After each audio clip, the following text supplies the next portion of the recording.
This is BRICS Global Television Network's weekly news roundup. We begin with the headlines. Turkey wants to join the BRICS Plus group and has submitted its application. Algeria, although not a BRICS Plus member yet, has become a member of the BRICS Plus New Development Bank. Ethiopian Airlines has suspended flights to and from Asmara, Eritrea, starting on September the 3rd, due to difficult operating conditions. And Iran's star volleyball Paralympian and second tallest man in the world can finally get a good night's sleep at the Games. Hello, I'm Juliet Newell. We begin with Turkey. With news, the country is asked to join the BRICS Plus group. The announcement has been made by Omar Celik, spokesperson for Recep Tayyip Erdogan, ruling's AKP party. And if accepted, Turkey would become the first NATO member in the group, which positions itself as a counterweight to Western influence. Celik confirmed that the application process is underway, aligning with Erdogan's stated goal of joining BRICS. BRICS started as BRIC, with Brazil, Russia, India and China in 2009, and then South Africa joined the following year. The group expanded recently to include Saudi Arabia, Egypt, Ethiopia, Iran and the UAE. Turkey, which attended the 2018 BRICS summit, sees membership as a means to bolster its global standing. Despite stalled EU accession talks, Erdogan believes BRICS Plus membership would enhance Turkey's position by bridging Eastern and Western relationships. Meanwhile, BRICS Plus member Egypt and Turkey have pledged to enhance their cooperation following a high-level meeting in Ankara. President Recep Tayyip Erdogan and Egyptian leader Abdel Fattah al-Sisi, who had previously severed ties after Sisi's 2013 coup, are now focused on strengthening relations. The leaders signed 17 agreements aimed at boosting cooperation in energy sectors, including natural gas and nuclear power. They plan to increase annual trade from $10 billion to $15 billion over the next 5 years. Discussions also covered potential drone sales to Egypt and a call for ceasefire and humanitarian aid in Gaza. Additionally, they agreed on the importance of Somalia's unity and territorial integrity amidst its standoff with Somaliland. With the BRICS summit to be held in Russia fast approaching, Russian President Vladimir Putin says he is expecting Chinese leader Xi Jinping to attend the event. Putin made the statement during a meeting with Chinese Vice President Han Zhang at the Eastern Economic Forum in Vladivostok. Since the Ukraine conflict began, Russia and China have significantly increased trade, countering Western sanctions against Russia. The BRICS summit, scheduled for October 22nd to the 24th in Kazan, will include Brazil, Russia, India, China and South Africa, and new members including the UAE and Iran. The event aims to expand Moscow's influence and strengthen economic alliances. Both Moscow and Beijing have criticized Western dominance and declared a no-limits partnership before Russia's Ukraine offensive. In Brazil, the Supreme Court upheld a decision to suspend Elon Musk's social network X, following a ruling by Judge Alexandre de Moraes. The suspension, effective since Saturday the 31st of August, came after Musk failed to appoint a new legal representative for X in Brazil, a requirement for the platform labelled as illegal. Moraes and Musk have been in conflict for months, with Moraes targeting disinformation and Musk championing free speech. The Supreme Court's ruling was supported by 5 judges, including Moraes, as he criticized Musk for showing total disrespect for Brazilian laws, which Musk condemned Moraes as being an evil dictator. The standoff began when Moraes suspended accounts linked to supporters of former President Jair Bolsonaro, who's under investigation for a potential coup. X had around 22 million users in Brazil before the suspension. This user says the law must prevail. Eu acho a decisão acertada. I think the decision is correct because there have been rulings in other countries against X, which Elon Musk has complied with. But here in Brazil, he is refusing to comply with Brazilian court decisions, which even though the company is based in Brazil, he is now moving out of. I'm in favor of Alexandre's decision. I'm a user, but not a frequent one. I use it occasionally. In India, following weeks of protests over the rape and murder of a doctor, West Bengal has passed a law that could lead to the execution of rapists. The 31-year-old doctor's body was discovered bloodied at a Kolkata hospital on August the 9th, sparking significant outrage. The new law, which has been approved by the State Assembly but awaits presidential approval, aims to address the persistent issue of violence against women by increasing rape penalties from a minimum of 10 years to life imprisonment or death. While India's criminal code is uniform across the country, the law could become specific to West Bengal if the president approves it. Protests, which began with strikes by medics and public rallies, have escalated into clashes between supporters of the ruling All India Trinamool Congress and the opposition Bharatiya Janata Party.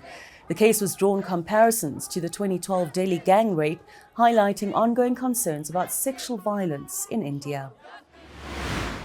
Staying in India, hundreds of police are searching for a pack of wolves in Uttar Pradesh's Bahraich region, where the animals have reportedly killed 9 people, including 8 children, in the last 2 months. The most recent attack occurred early on Sunday when a wolf seized a 6-year-old boy from his home's veranda.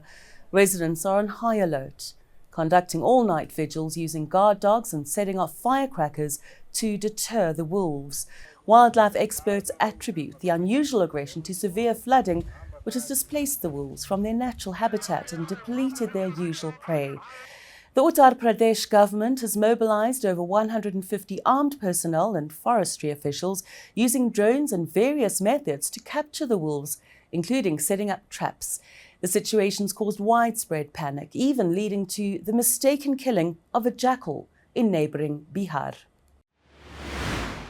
India is deploying advanced flood warning systems at nearly 200 high-risk Himalayan glacial lakes, a response to the increased threat from climate change. The National Disaster Management Authority, the NDMA, is focusing on 190 of these dangerous lakes in a 3-year project. Well, so far, the systems have been installed at 20 lakes, with 40 more expected to be completed this summer. The project aims to mitigate the risk of glacial lake outburst floods, which occur when water suddenly releases from melting glaciers exacerbated by climate change. The initiative includes lowering water levels and ice slush in these lakes. The mission covers regions from Kashmir to Arunachal Pradesh and involves experts from various fields, including the Indian Space Research Organization and the Air Force. The project highlights the growing danger posed by melting glaciers and aims to prevent catastrophic floods like those recently experienced in Nepal. The United Arab Emirates has pardoned 57 Bangladeshi nationals who were imprisoned for protesting against their ousted government back home. President Sheikh Mohammed bin Zayed Al Nahyan ordered their release, which includes cancelling their sentences and arranging for their deportation. The protesters were convicted for participating in demonstrations supporting the student-led movement against former leader Sheikh Hasina, who was overthrown amid violence that left over 450 people dead. In July, the Emirate court sentenced 3 to life imprisonment, 53 to 10 years, and 1 to 11 years. The trial faced criticism from Human Rights Watch for its speed and fairness. The UAE, where expatriates form a significant portion of the population, enforces strict laws against unauthorized protests and criticism of leaders.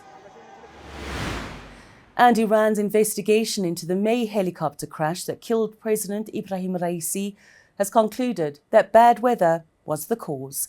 The helicopter carrying Raisi and his entourage crashed into a foggy mountainside in northern Iran, resulting in 8 fatalities, including Raisi and his foreign minister, Hussein Amir Abdollahian.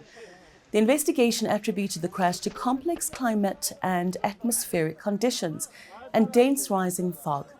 The Iranian army confirmed no evidence of criminal activity. Earlier reports from FARS News suggested that carrying 2 extra passengers might have been a factor, but this was dismissed as false by the armed forces. The crash led to snap elections in which Masoud Pezeshkian emerged victorious. Coming up in just a bit, BRICS Plus Business News.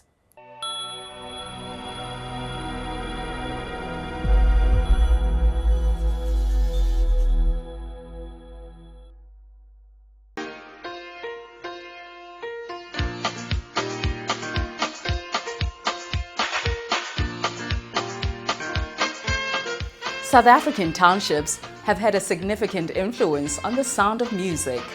Townships, which were racially segregated areas during apartheid, were hubs of creativity and cultural expression. You know, I wrote a simple love song which was called You're So Good to Me, and it suddenly became this enormous hit on Ukhozi FM, which is a Zulu vernacular station. There were state-owned stations in those days. Radio Zulu played isiZulu, Radio Xhosa played isiXhosa. This is how the state divided us. You know, what we heard was divided. Strangely, you know, what I do is not about me. It doesn't belong to me. And the upon for it. So if it serves the interests of those who are all over the world, that would be my gift to life. Radio DJs have historically played a significant role in shaping the music industry and the sound of popular music. I think bubblegum really found its footing and stuck to the ears of listeners in the 80s.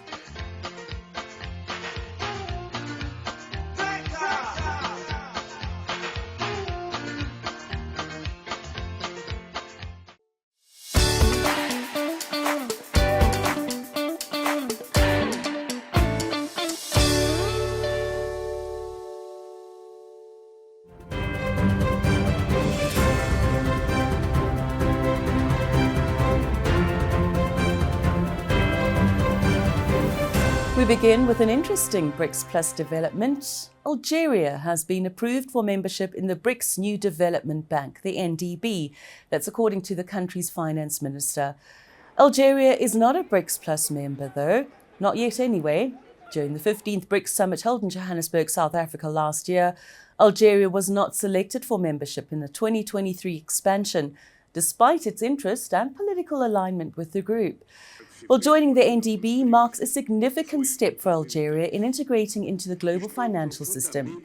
The NDB, established by the original BRICS nations, that's Brazil, Russia, India, China and South Africa, aims to provide an alternative to institutions like the World Bank and the IMF.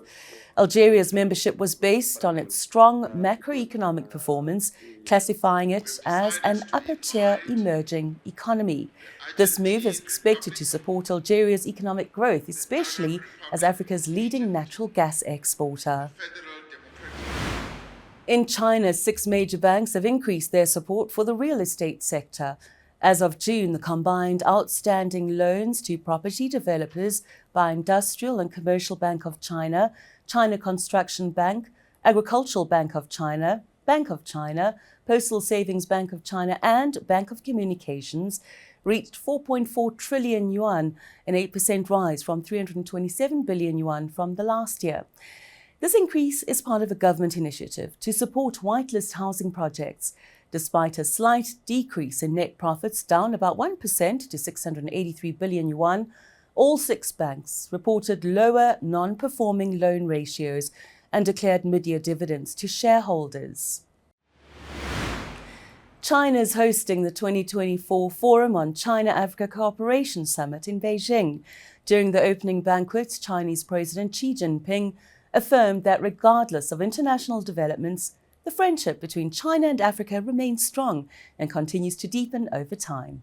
BGTN's Ingam Zileni has more about the forum.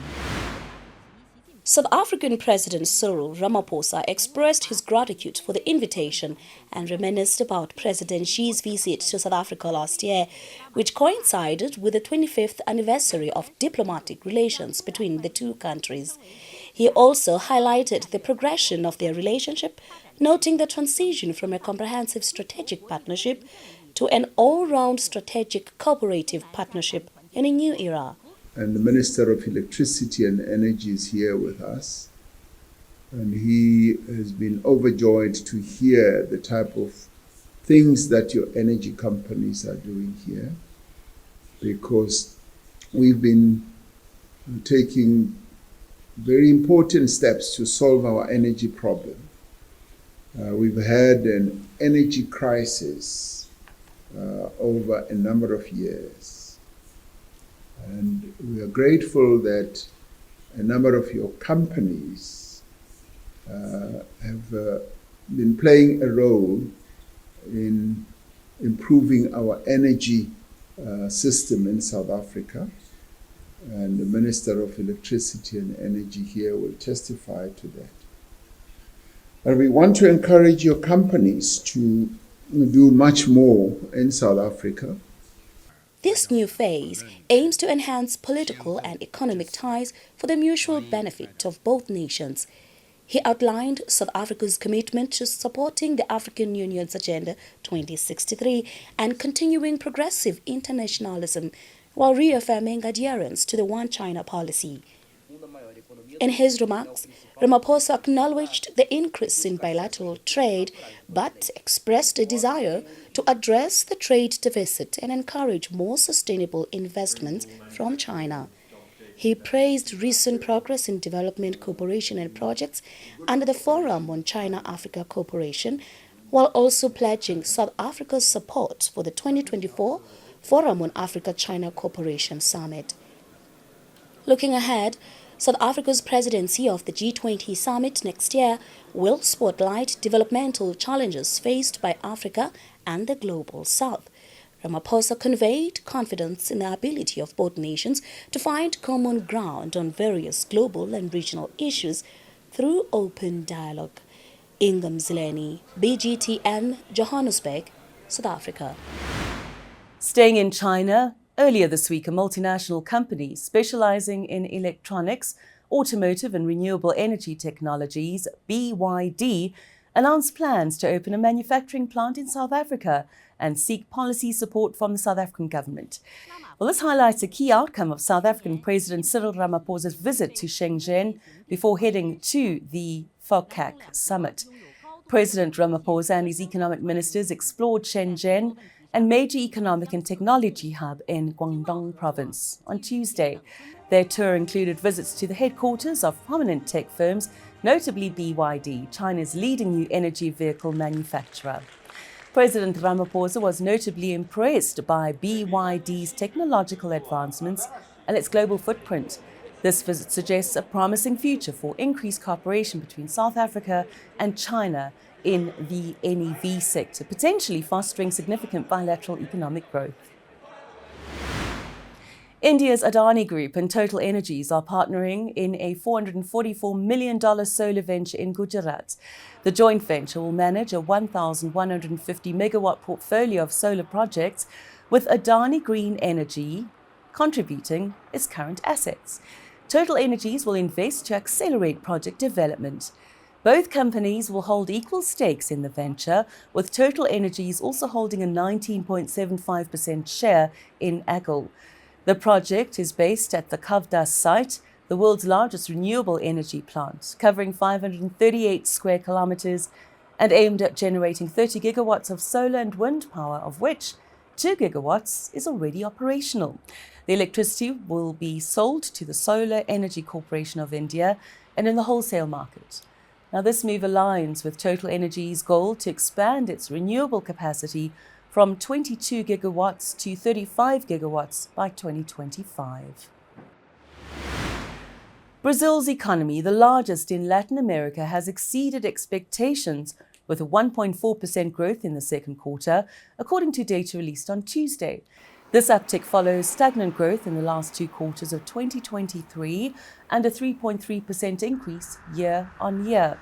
The Brazilian Institute of Geography and Statistics, the IBGE, also revised first quarter growth to 1% from 0.8%.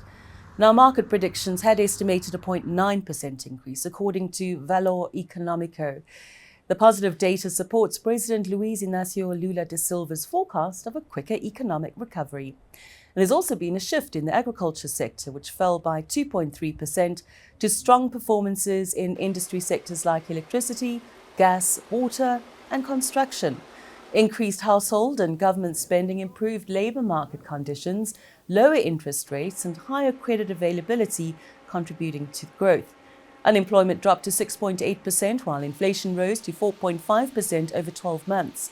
The government anticipates a 2.5% growth for the year, slightly above market expectations. Ethiopian Airlines has suspended flights to and from Asmara, Eritrea, starting on September the 3rd due to difficult operating conditions. Air links between Ethiopia and Eritrea had resumed in July 2018 after a 20-year break caused by conflict. Earlier, Ethiopian Airlines reported that Eritrea had halted its flights to Ethiopia from September the 30th without explanation. The airline's latest statement shared on X cites challenging conditions in Eritrea for the suspension, though details have not been provided.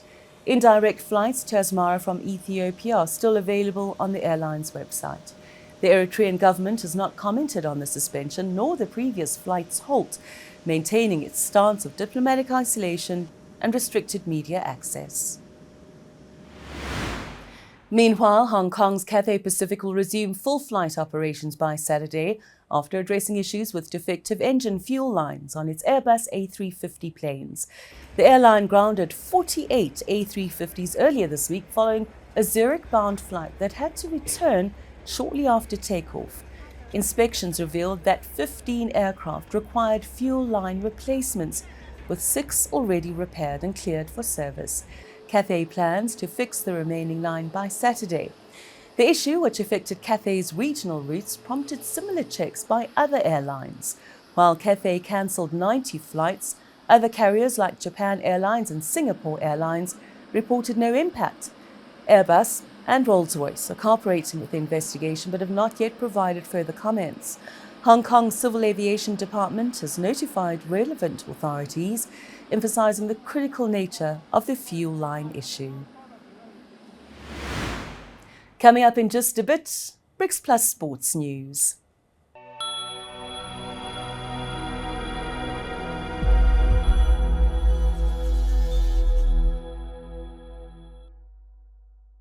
The vehicle stand by. Vorshi, Akare 07, suspicious people, 4 Bravo males in dark clothing, standing in front of the gate of complaints. They say possible 1 for Alpha there. Number 63 is left, but I don't have the nearest corner, but I'll locate so long. Yeah, what's the address there? The 63, Clap Street. Clap Street, number 63, Clap Street, Observatory. But the shop is here, we are here, everything is sorted out. We'll call you if you need a pickup.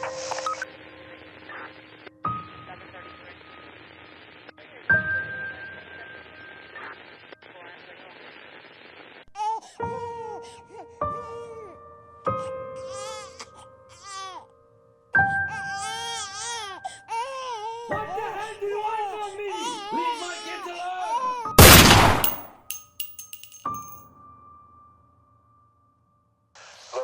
Possibly I think we're going to lock up this woman. It's our first suspect. Vehicle can cancel on that one. I've got a vehicle on the scene already.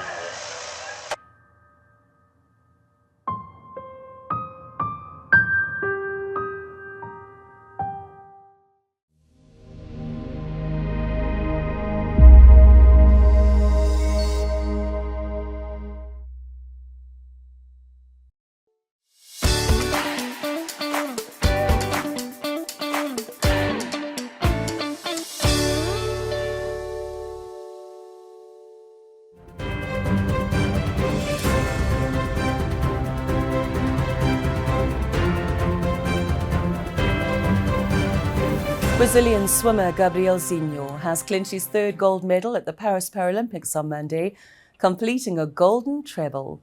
The 22-year-old, who has no arms or hands and his legs are atrophied, triumphed in the 200 meters freestyle S2 final with a time of 3:58.92. Now, this victory adds to his earlier wins in the 100-meter backstroke and 50-meter backstroke. Gabriel Zinho, whose full name is Gabriel Geraldo dos Santos Arrojo, has described his achievement as a mission accomplished. His remarkable performance continues to make him one of the standout athletes at the Games. Meanwhile, on the opening day of powerlifting at the Paris Paralympics, China's Guo Lingling set a new world record in the up to 45 kilogram class, lifting 123 kilograms, surpassing her previous record of 121 kilograms set in February. Lingling's performance helped China maintain its lead in the medal standings. She said the atmosphere inspired her, attributing her success to the Chinese government's investment in training. Earlier, Hu Yijie won gold in the up to 41 kilogram category with a lift of 119 kilograms, achieving her long-sought Paralympic title after 4 previous silver medals. In the men's event, Jordan's Omar Guarada successfully defeated his up to 49 kilogram title with a lift of 181 kilograms, while Cuba's Pablo Ramirez is a favorite for the up to 45 kilogram final. In other Paris Paralympics news, Iranian sitting volleyball star Morteza Mersad, who stands at 2.46 meters, has had a difficult start to the Games, initially struggling to find a bed suitable for his frame at the Paris Paralympics. His coach, Hadi Raizi Garkani, revealed Mersad was prepared to sleep on the floor due to the bed's inadequacy, unlike the special bed provided at the Tokyo Games. However, after the Iranian Paralympic Committee requested additional extensions, Paris organizers provided a third extension, ensuring Mersad's comfort. Despite his acromegaly diagnosis, which causes excessive growth hormone production, Mersad remains a top athlete, winning gold in 2016 and 2020 and earning the gold ball for best player multiple times. The eco-friendly beds used at both Olympics have faced criticism, but have been confirmed to be sturdy. Coming up, the world's largest fabric expo wows thousands of visitors in Shanghai, China.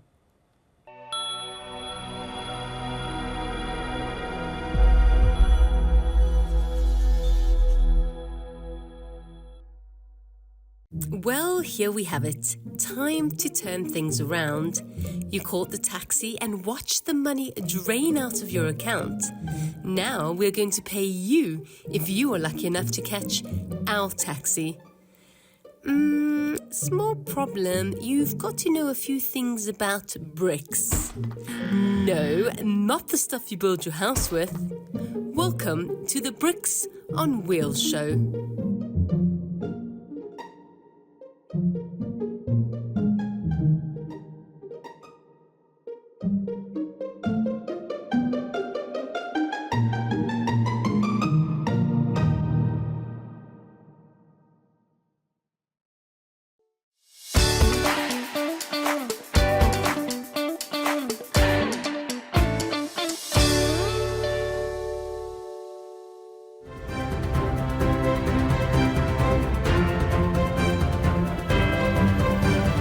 And finally, the world's largest fabric exhibition, Intertextile, has opened in Shanghai with a record-breaking 4,000 participants.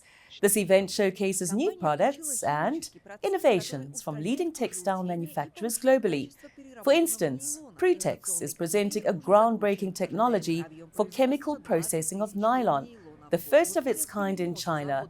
This process prevents nylon from turning yellow, a problem that previously made recycling difficult. Prutex is expected to produce 20,000 tons of recycled nylon annually. As factories shift to Southeast Asia, advanced technologies are vital for attracting customers. China's textile industries evolved from low-end exports to include more middle and high-end segments, with 1,000 foreign exhibitors this year. And that's it for this week. Join us again next time. Until then, log on to our website or follow us on social media and subscribe so you can get the latest updates first.